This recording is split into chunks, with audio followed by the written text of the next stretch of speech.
This satellite in Mysoan area in southern Malaysia in 2011 and 2018.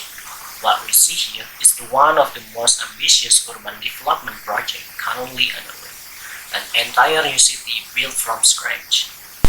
This is Forest City, Malaysia, envisioned as a smart green city of the future. This place aimed to be designed like no other with construction still underway. We can already see the city take shape.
Now, to understand why developers believe that their investment will pay off and that people will want to live here, we need to focus on the location.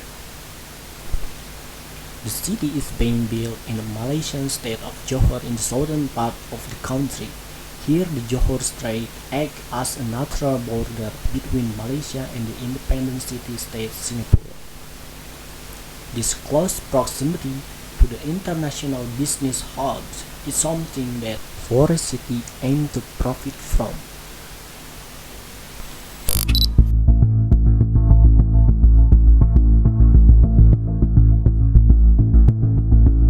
Financial centers and the biggest transshipment port worldwide.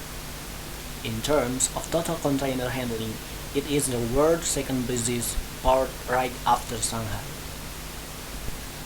The living standard in the city is high.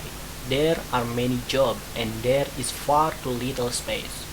Forest City makes itself out as possible solution for this.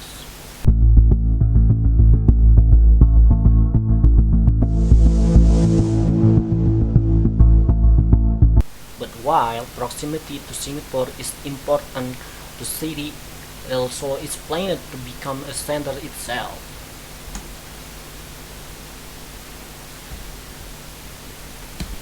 In 2006, Malaysia founded the Iskandar Special Economic Zone. The government supports a number of projects that are intended to encourage private investment in the region. By providing infrastructure and commercial space, the government wants to create a business-friendly environment that encourages the development seen in Singapore to expand across the border. Several projects were advanced, including the further development of the Central Business District in the city of Johor Bahru.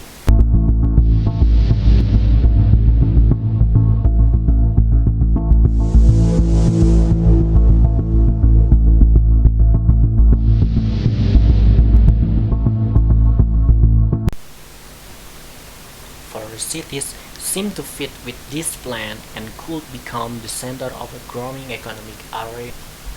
In the first phase, however, only the first island is built and further development depends entirely on demand.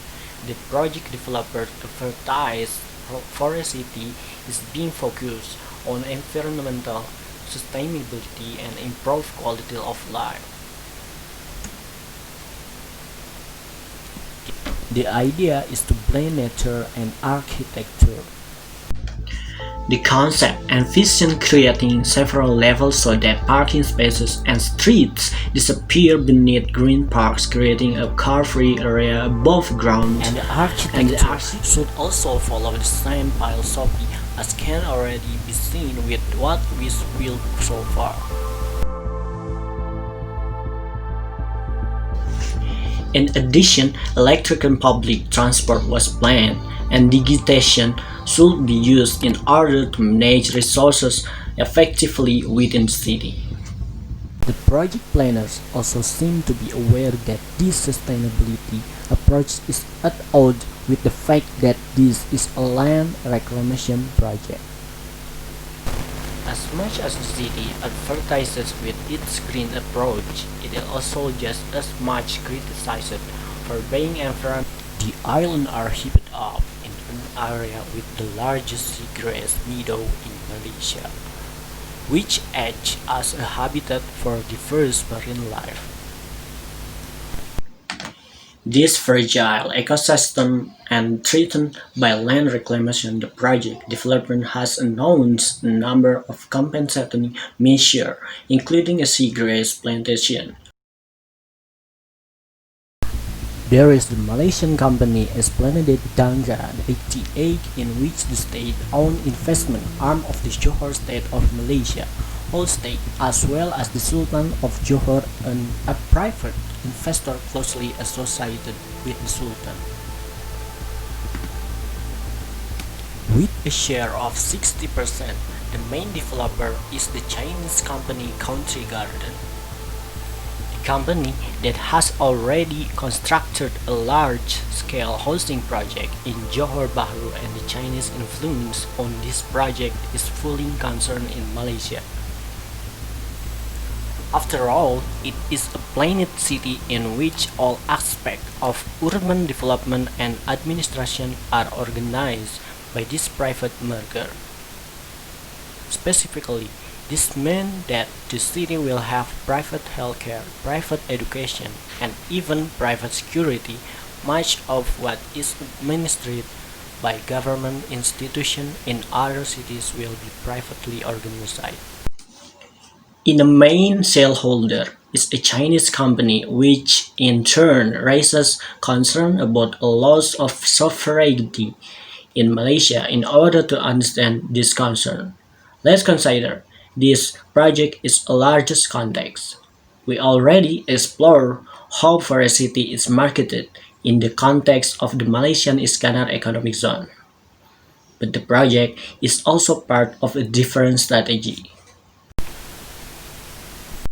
In 2013, the Chinese government has launched a Belt and Road Initiative, under which the country is funding a number of infrastructure projects worldwide.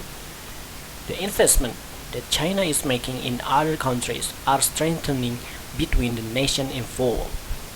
But some countries, there is a growing concern about that power that China is gaining through this project.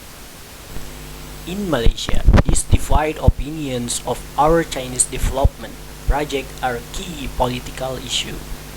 Malaysia former Prime Minister Najib Razak has been open to cooperation with China and has signed a number of contracts. This includes the construction of a railway line by a Chinese company, as well as two pipeline projects and Forest City. During the 2018 general election, his challenger and opposition leader Mahathir Mohamad criticized this project and warned of a Chinese debt trap.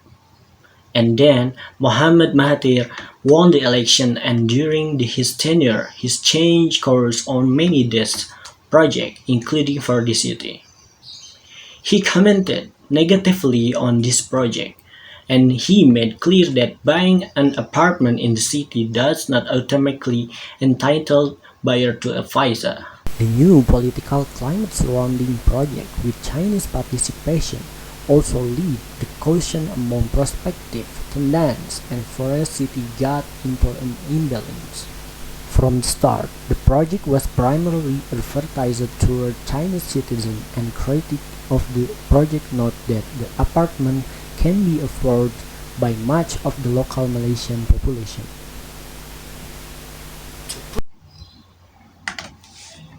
To put it bluntly, critics feared that what was being built in a Chinese city within Malaysia territory. The project developer therefore tries to address this concern. Local Malaysian companies in the region were preferred with awarded contracts. It was also announced that more affordable housing units will be offered and that the project will not only be tailored toward Chinese interests. There is a hope that foreign investment can enable mutual growth and increase ties between nations in a way that is beneficial to both countries. But there is also concern that investment can lead to the dependency and result in a sense of sovereignty. These considerations are what makes Forest City a controversial development. And really these are considerations that are necessary anytime there is a larger amount of foreign investment into a developing region.